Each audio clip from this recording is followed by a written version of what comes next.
નમસ્કાર, CNBC બજારમાં આપનું સ્વાગત છે. CNBC બજારના મની મેનેજરમાં આપનું સ્વાગત છે. અને મની મેનેજર એટલે તમારા નાણાંનો ચોક્કસ આયોજન માટે અપાતું માર્ગદર્શન. હું પ્રીતિ દલાલ આપ સૌનું સ્વાગત કરું છું આજના મની મેનેજરના આ ખાસ ફેસ્ટિવ એપિસોડમાં.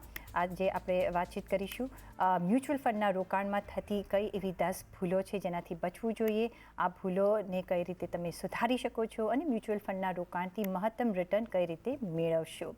તો મની મેનેજરમાં આપણે તહેવારનો ઉજવણી રૂપે નાણાકીય આયોજનની વાત કરતા હોઈએ છીએ. તો નવરાત્રિ પછી આપણો જે દશેરાનો જે પર્વ હોતો છે આપણે ઉજવતા હોઈએ છીએ.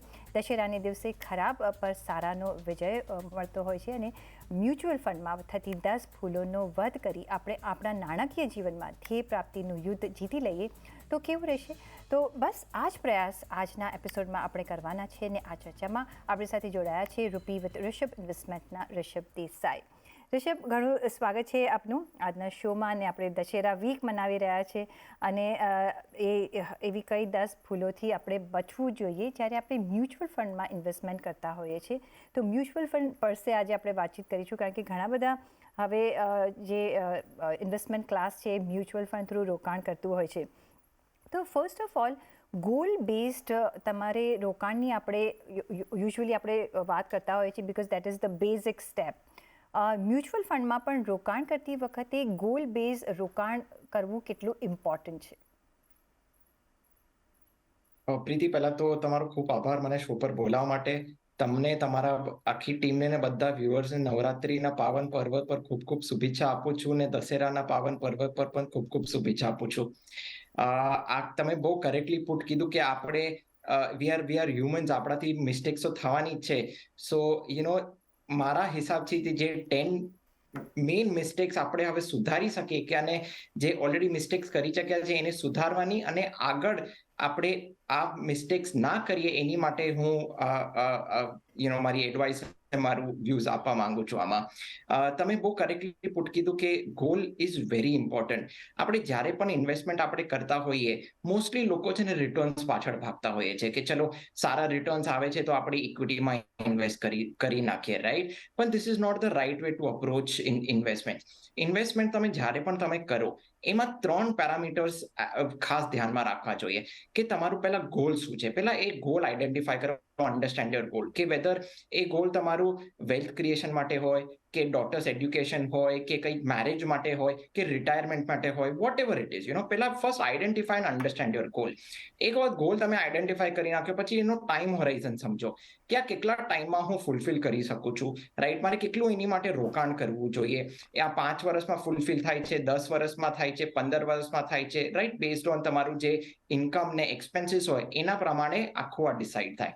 અને ત્રીજું most important is risk appetite, કે હું વોલેટિલિટી સ્ટમક કરી શકું છું કે નથી કરી શકતો, રાઈટ? હું કન્ઝર્વેટિવ ઇન્વેસ્ટર છું કે મોડરેટ ઇન્વેસ્ટર છું કે અગ્રેસિવ ઇન્વેસ્ટર છું, રાઈટ? આ ગોલ, ટાઈમ હોરાઇઝન ને રિસ્ક એપેટાઇટ તમે આ ફાઇનલાઇઝ કરશો એના બેસિસ પર તમારું એસેટ એલોકેશન, તમારું એસેટ ક્લાસ ડિસાઇડ થાય કે તમે કયા પ્રોડક્ટ્સમાં ઇન્વેસ્ટ કરી શકો છો, કે લાર્જ કેપમાં કે મિડ કેપમાં કે સ્મોલ કેપમાં, રાઈટ?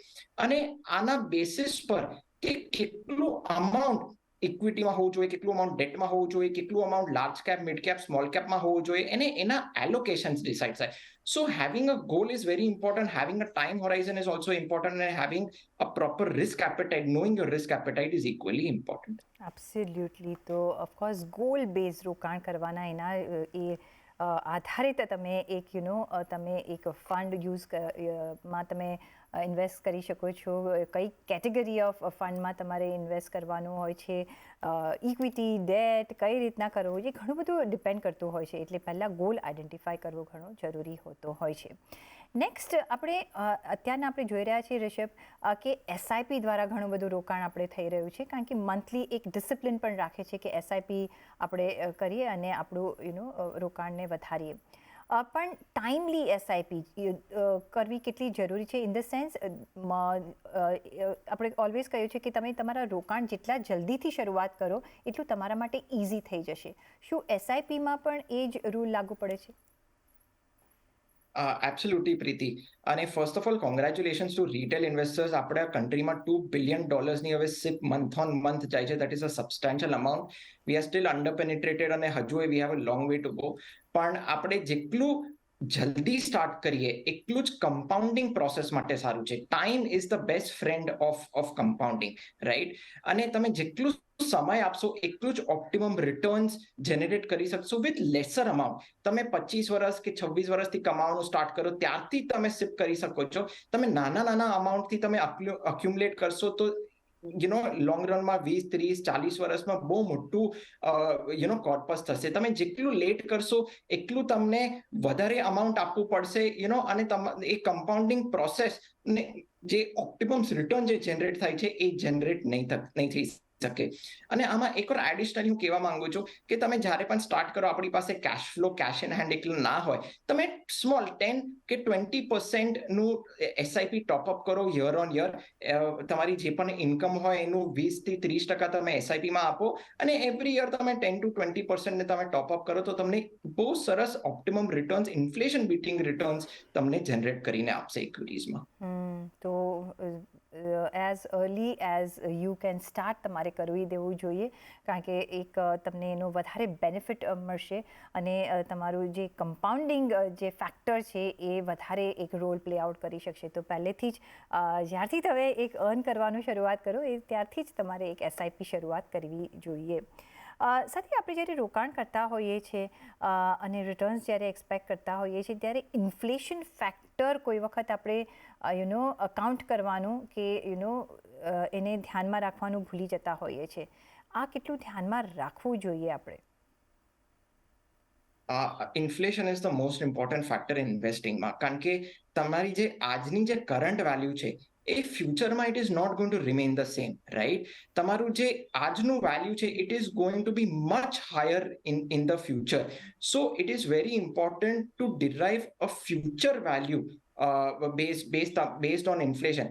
આજે તમારું ઇન્ફ્લેશન તમારા નીડ્સ ને વોન્ટ્સ ને લાઈફસ્ટાઈલ ડિફરન્ટ હશે. આજે મારા નીડ્સ ને વોન્ટ્સ ને લાઈફસ્ટાઈલ ડિફરન્ટ હશે, right? So your inflation and my inflation will be different. So first identifying કે તમારું શું ઇન્ફ્લેશન છે, રાઈટ? અને બેઝડ ઓન જે આજનું જે વેલ્યુ જે છે, બરાબર, એને ઇન્ફ્લેશન ફેક્ટર કરીને એક ફ્યુચર વેલ્યુ ડિસાઇડ કરો તો તમને એ ફ્યુચરમાં એ જે વેલ્યુ જે છે, right, whether that is the right amount or not, that is very important મારા હિસાબથી. So factoring inflation is very important in investing. Factoring inflation is very important, કારણ કે જતે દિવસે ઇન્ફ્લેશન વધવાનું જ છે એ આપણે ધ્યાનમાં રાખવું જોઈએ. અને એનું જ્યારે આપણે મેથ્સ કરતા હોઈએ, જે તમે ગોલ બેઝની હું જ્યારે વાત કરું છું ત્યારે એ પણ એક પાર્ટ તમારે અકાઉન્ટ કરવો જોઈએ, જેથી તમને ખબર પડી શકે કે એ ગોલ માટે તમને એ સમયે કેટલા પૈસા જોઈશે ને એ પ્રમાણે અત્યારના ઇન્વેસ્ટમેન્ટ કરવાનું હોય છે. સાથે જ આપણે જ્યારે પણ મ્યુચ્યુઅલ ફંડમાં આપણે રોકાણ કરતા હોઈએ છીએ રિષભ, તો આપણે પાસ્ટ પરફોર્મન્સ જોતા હોઈએ છીએ કે આ ફંડે તો સારું કામ કર્યું છે અને સારા રિટર્ન્સ આપ્યા છે તો આપણે અહીંયા જ રોકાણ કરવું જોઈએ. પણ that cycle also changes, keeps on changing, right? કારણ કે ઉપર નીચે તો બધે આપણે જોતા હોઈએ છીએ. કઈ રીતના આપણે જ્યારે રોકાણ કરતી વખતે જ્યારે સિલેક્શન કરતા હોઈએ છીએ તો કયા એવા બેઝિક પોઈન્ટ્સ નજર રાખવા જોઈએ? પ્રીતિ, તમે આ બહુ કરેક્ટલી પુટ કર્યું છે કે જે આજના ટોપ પરફોર્મર્સ છે, right, will not be the same or may not be the same tomorrow, right? અને આજના જે અંડર પરફોર્મર્સ છે may not be the same tomorrow. એટલે top performers keep on rotating, so does under performers as well. સો તમે જ્યારે mutual ફંડ્સમાં જેવી રીતના નિવેશ કરો તો પહેલા તો તમે consistent performers rather than investing in top performers, તમે કન્સિસ્ટન્ટ પરફોર્મર્સને પકડો, રાઈટ? કે કન્સિસ્ટન્ટલી ડેલી રોલિંગ રિટર્ન્સમાં 5 યર, 7 યર, 10 યર જે રિટર્ન્સ આવે છે એ ઓન અ બ્રોડર સ્પેક્ટ્રમ કેટલું ઇન્ડેક્સથી આઉટબીટ કર્યું છે, right? So I would prefer કે તમે ટોપ પરફોર્મર સિલેક્ટ કરો એની કરતાં તમે કન્સિસ્ટન્ટ પરફોર્મર સિલેક્ટ કરશો, that will be much better. કારણ કે આજે તમે ટોપ પરફોર્મરમાં ઇન્વેસ્ટ કરશો અને કાલે it may not be the same. Ultimately તમે ડિસઅપોઇન્ટ થઈ જશો, right? So chase consistent performers, not top performers. તો તમારે જે જોવાનું છે કન્સિસ્ટન્સ પરફોર્મન્સ કયા ફંડ હાઉસે આપ્યું છે, એટલે કે જેનો લોંગ પીરિયડ રહ્યો છે અને જેમાં તમને એક વિશ્વાસ બેસવો જોઈએ કે આ ઘણા વખતથી એક સારા રિટર્ન્સ આપી રહ્યું છે. અને તમને બીજી બાજુ એ પણ જોવા મળશે કે વન ઓફ ધ ટાઈમ તમને જોવા મળશે કે હા 1-2 વર્ષ સારું આપે છે પછી પાછું નીચે આવી જાય છે. તો કન્સિસ્ટન્સી જોવી ઘણી જરૂરી છે અને એવા જ મ્યુચ્યુઅલ ફંડ સાથે અને ઓફકોર્સ બીજા ફેક્ટર્સ પણ કામ કરતા હોય છે, એ પણ તમે નજર કરી શકો છો. પણ સાથે જ એક જે બીજો જે ફંડ સિલેક્શનનો સિનારીઓ રહ્યો છે એ આપણે જોતા હોય છે કે લો જેનો એક્સપેન્સ રેશિયો હોય એ ફંડ સારું. એ થિયરી શું રાઈટ થિયરી છે કે નહીં? મારા હિસાબથી આ એકદમ રોંગ થિયરી છે કે લો એક્સપેન્સ રેશિયો તમને સારા રિટર્ન્સ આપશે જ no, that there is no guarantee. અમે લોકોએ જોયું છે કે ઘણા જે એક્ટિવ ફંડ્સ છે જે લો એક્સપેન્સ રેશિયોના છે એ પણ અંડર પરફોર્મ કર્યા છે અને બાય ડ્રાસ્ટિક માર્જિન, એવું નહીં કે એકદમ small margin. So don't chase active funds base on low expense ratio. તમને અગર એક્ટિવ ફંડ્સ જો સિલેક્ટ કરવું હોય તો એની જે એએમસીની ક્વોલિટી શું છે, એના મેનેજમેન્ટની ક્વોલિટી શું છે, કે ફંડ મેનેજરનું ક્વોલિટી શું છે, એનો એક્સપિરિયન્સ કેટલો છે, રાઈટ? એ બધા પેરામીટર્સ જોઈને અને મેં જે પહેલા જે ક્વેશ્ચનનો જે આન્સર આપ્યો કે chess consistent performance, right? Expense ratio is important, but expense ratio is important in index fund. કારણ કે ઇન્ડેક્સ ફંડમાં શું છે, આપણને જેટલું ઇન્ડેક્સથી નજીક રિટર્ન્સ કરીને આપે એ fund, that is more better. So expense ratio is important in index funds but not in active funds. તો એક્ટિવ ફંડ્સમાં expense ratio is not that important. એટલે આ પેરામીટરથી કોઈ તમે પર્ટિક્યુલર ફંડ સિલેક્ટ ન કરી શકો, કારણ કે એમાં તમને કદાચ તમે એમાં થાપ પણ ખાઈ શકો છો. પણ આપણે વધારે પોઈન્ટ્સ પણ ડિસ્કસ કરીશું. 5 કઈ ભૂલોથી બચવું જોઈએ આપણે ઓલરેડી ડિસ્કસ કરી છે, બીજા 5 પોઈન્ટ્સની પણ આપણે ડિસ્કસ કરીશું. સાથે રિષભ, આપણે જોયું છે કે જ્યારે મ્યુચ્યુઅલ ફંડમાં રોકાણ કરીએ છીએ તો ઘણા બધા પાસે ઘણા બધા ફંડ હાઉસીસ હોય છે, ઘણા બધા મ્યુચ્યુઅલ ફંડ્સમાં રોકાણ કરતા હોય છે અને એમાં જોયું છે કે ડુપ્લિકેશન થઈ જતું હોય છે, કારણ કે સેમ કેટેગરી ઓફ ફંડ્સમાં આપણે રોકાણ થતાં જોયું છે. ડાયવર્સિફિકેશનની આપણે વાત કરતા હોઈએ છીએ, પણ ઓવર ડાયવર્સિફિકેશન પર તમારા પોર્ટફોલિયો માટે હાનિકારક થઈ શકે છે. કઈ રીતના અહીંયા આપણે ધ્યાન રાખવું જોઈએ?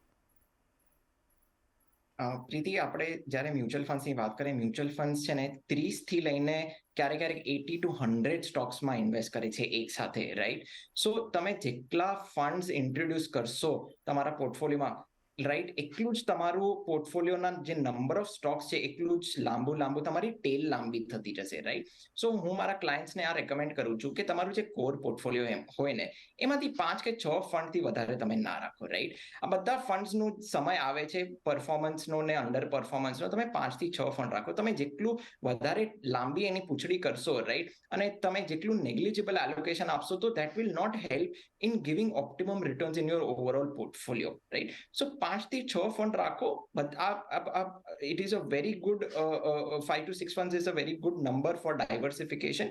અને આ બધા ફંડ્સનો એક સમય આવશે તો તમારું 5 to 6 ફંડ્સમાં તમારું ઓવરઓલ પોર્ટફોલિયોના જે અંડર પરફોર્મન્સ ચાન્સીસ છે એ બહુ નેગ્લિજિબલ છે, રાઈટ? પણ તમે પૂંછડી લાંબી કરશો તો જે રિટર્ન્સ જે જનરેટ કરવું જોઈએ ઓવરઓલ પોર્ટફોલિયોમાં, રાઈટ, એ નહીં કરી શકે. તો ઓફકોર્સ એક 5 થી 6 ડિફરન્ટ કેટેગરી ઓફ ફંડ્સમાં તમારે ઇન્વેસ્ટમેન્ટ કરવું જોઈએ. સેમ કેટેગરી ઓફ ફંડ્સમાં તમે ડિફરન્ટ ફંડ હાઉસ સાથે કરશો તો બધાનું લગભગ જે રોકાણ હોતું હોય છે એ સિમિલર હોતું હોય છે, તો તમને એમાં એડવાન્ટેજ નહીં મળે.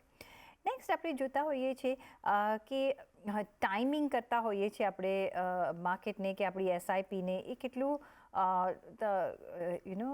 બરાબર છે કે બરાબર નથી, બિકોઝ એક તમારું અન્ડરસ્ટેન્ડિંગને લેક કરતું હોય એ દર્શાવે છે. અને સાથે જ માર્કેટને તમે પ્રિડિક્ટ તો કરી જ નથી શકતા હોતા, પણ તો પણ આપણે પ્રિડિક્ટ કરતા હોઈએ છીએ કે આ નીચે ગયું છે તો હવે ઉપર આવશે, કારણ કે લાસ્ટ યર આ સમયે આવી રીતે હતું, પણ એવું થતું નથી હોતું માર્કેટમાં.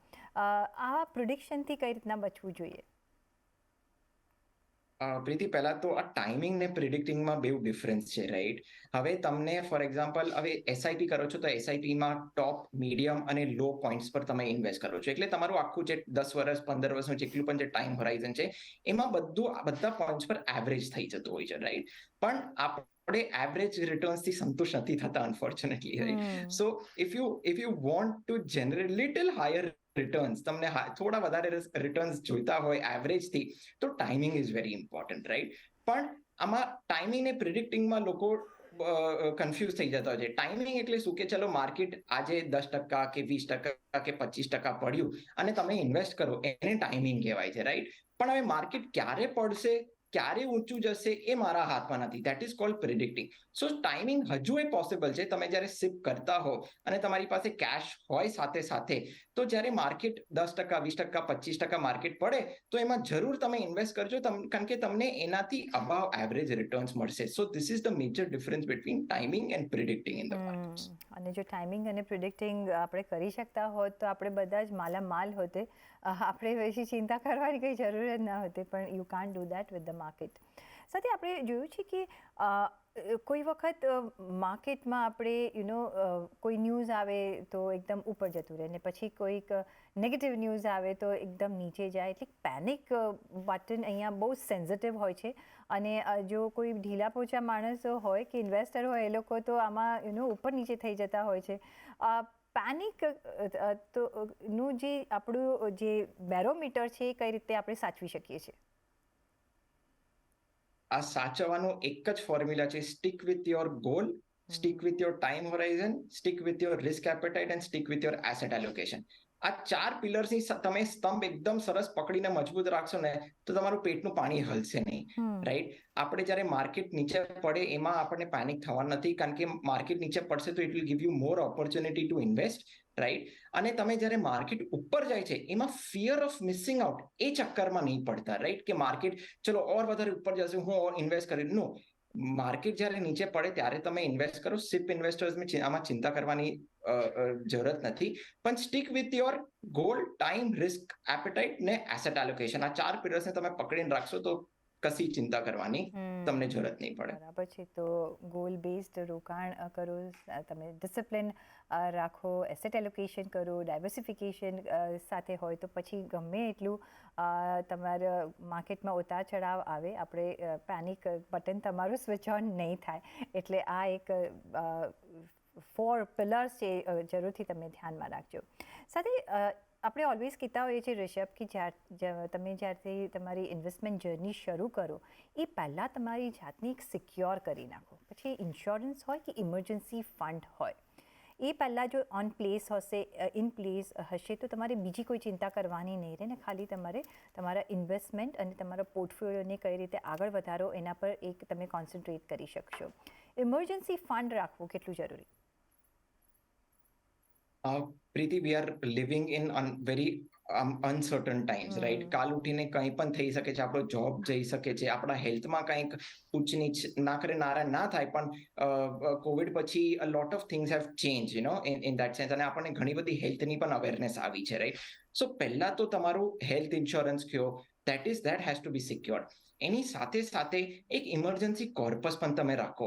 ભલે એ કોર્પસ એક લિક્વિડ ફંડમાં હોય, વાંધો નહીં, એ રિટર્ન્સ વધારે ના કમાય તો વાંધો નહીં, પણ એ તમારું જે કોર્પસ જે છે, ઇટ શુડ ટેક કેર તમારા 1 થી 2 વર્ષના બધા જ expenses, including medical expenses. It should take care of all of your expenses for 1-2 years. ભલે એ ઓછા રિટર્ન્સ આપે કે મે બી ના આપે તો એ વાંધો નહીં, પણ it has to be emergency corpus, it has to be in place.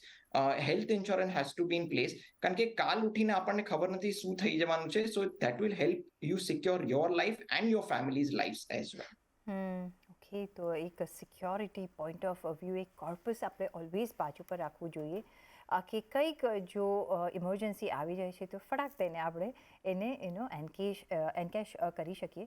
અને એ પછી ફાઇનાન્શિયલી એ ટેન્શન ન જોઈએ, કારણ કે ત્યારે તમારે બીજા બધા ટેન્શન્સ સાથે પણ ડીલ કરવાનું હોતું હોય છે.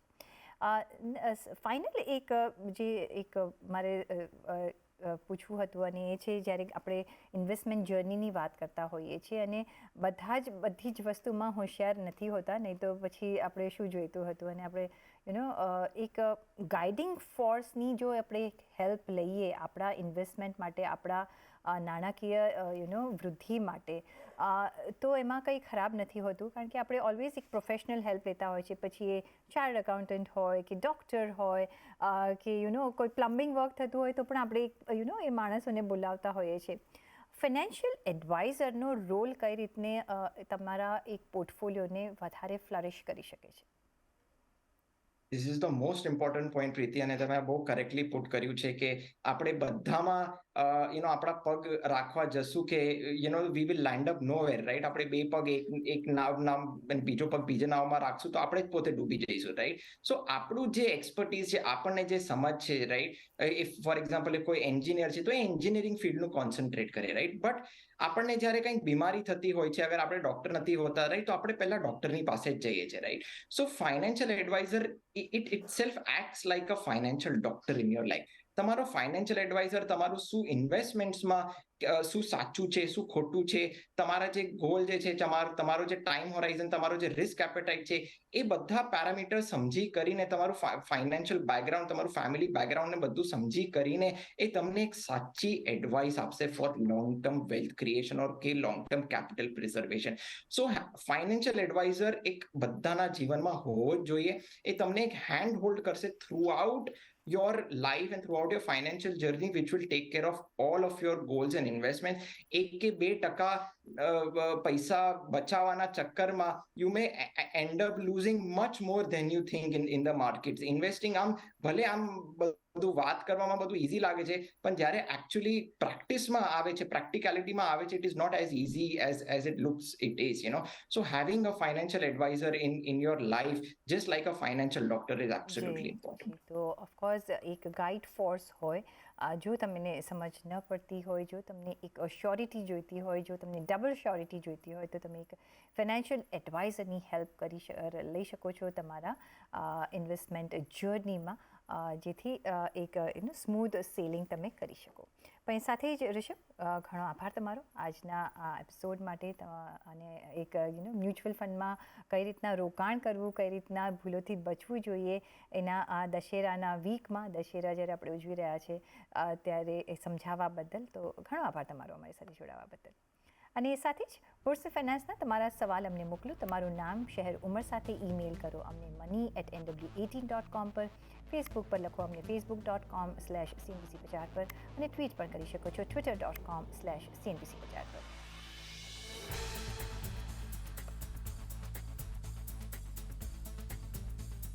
અને આ સાથે જ મની મેનેજરના આ એપિસોડમાં બસ અત્યારે આટલું જ. પાછા મળીશું નેક્સ્ટ એપિસોડમાં. ત્યાં સુધી આપજો રજા. નમસ્કાર.